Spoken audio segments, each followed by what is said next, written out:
Bonjour et bonsoir à tous ceux qui, où qu'ils se trouvent, suivent ce troisième jour de l'enquête du grand jury du tribunal de l'opinion publique sur le problème du coronavirus. Hier, nous avons entendu un groupe d'experts qui nous ont expliqué la toile de fond géopolitique et historique de ce à quoi nous avons affaire et ce dont certains d'entre nous souffrent à présent. Aujourd'hui, nous allons examiner de plus près le test PCR, qui est à la base de tout ce que nous voyons. Mais avant de commencer la session d'aujourd'hui, le juge Rui va faire un résumé de ce que nous avons appris hier.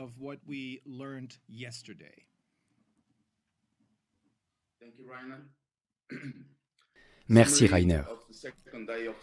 Résumé du deuxième jour de l'enquête du grand jury du tribunal de l'opinion publique. Hier, le 12 février 2022, ce tribunal d'opinion publique, avec l'aide d'un certain nombre d'experts, a examiné le contexte dans lequel se déroule cette pandémie de coronavirus. 3 experts du Royaume-Uni, Alex Thompson et Brian Gerrish, tous deux anciens employés des services secrets britanniques, ont expliqué, avec Debbie Evans, que le véritable centre du pouvoir derrière tout ce qui se passe est complètement indépendant, voire même indépendant de l'Angleterre, de Londres, de la City de Londres et de l'industrie financière criminelle qui a émergé et qui s'étend maintenant au monde entier. Tout émane de la 5e colonne, Wall Street aux États-Unis.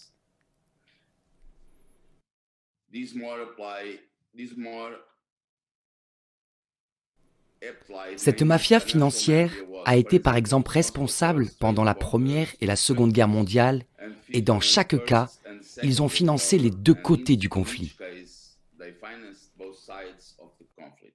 Le terrorisme et le trafic de drogue ont également été inventés par la mafia financière de la City de Londres. Elle en tire également du profit. Cette mafia financière est dirigée par un petit groupe de familles.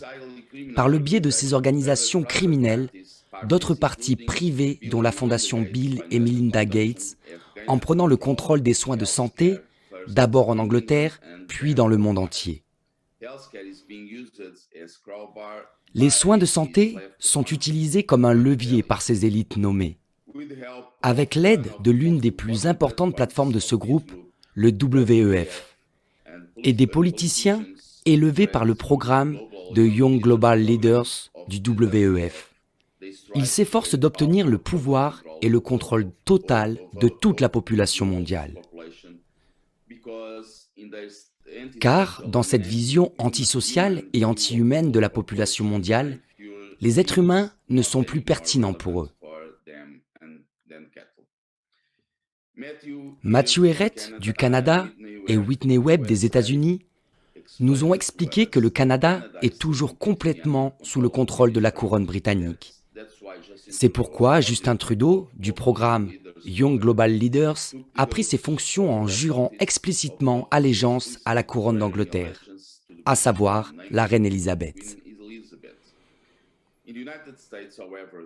Aux États-Unis, cependant, il semble y avoir une différence. Leur domination du monde anglo-américain, telle qu'envisagée par la City de Londres pour le marché financier de Londres, n'a pas pris. Il y a 2 systèmes qui existent maintenant aux États-Unis.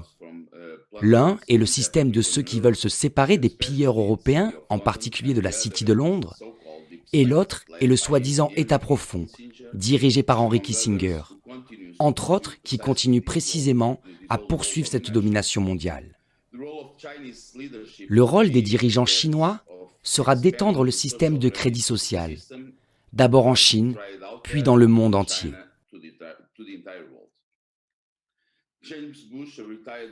James Bush, lieutenant-colonel de l'armée américaine à la retraite, inclut la supervision des laboratoires de niveau 3 et 4 aux États-Unis, utilisant l'opération d'exercice Dark Winter à laquelle il a lui-même participé en 2001, Lockstep par la fondation Rockefeller et enfin l'Event 201 d'octobre 2019, pour expliquer que la mafia financière a prévu depuis au moins 20 ans d'utiliser la santé pour mettre en scène la panique épidémique.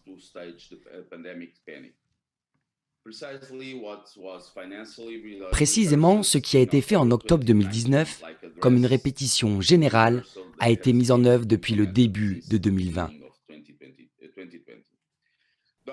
Les docteurs Sylvia Berendt et Astrid Stuckelberger, qui ont toutes deux travaillé à l'OMS, nous ont expliqué que cette mafia financière a désormais pris le contrôle étendu non seulement de l'OMS, mais aussi de l'ONU, par le biais des règles et règlements de l'OMS qui n'ont aucune légitimité démocratique et de sa propre constitution qui n'a pas non plus de légitimité démocratique.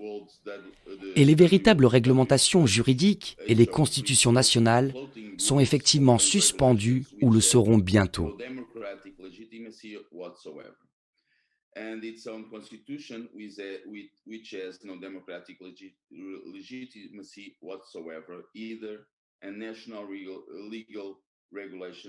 En fait, seuls les partis privés, en particulier la fondation Bill et Melinda Gates, déterminent le cours de l'OMS. En janvier 2020, il n'y avait pratiquement aucun cas pour le début de la pandémie de corona prévu depuis longtemps. C'est ce qu'il leur fallait pour déclencher une urgence de santé publique de portée internationale. Car c'est la seule base sur laquelle il est possible d'utiliser de nouveaux médicaments non testés sur des humains. Ils ont donc créé ces cas artificiellement avec l'aide des tests PCR d'un certain Christian Drosten de l'hôpital de la Charité à Berlin. Les nombreuses personnes de cette mafia financière ont infiltré ce qui pensent être des positions stratégiques importantes dans la politique, les médias et le système judiciaire. Et bien sûr, la médecine dans le monde entier.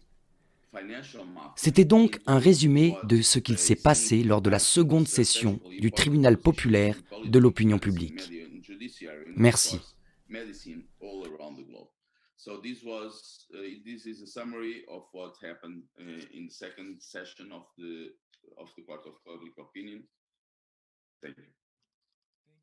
Merci, juge Ruy de Castro.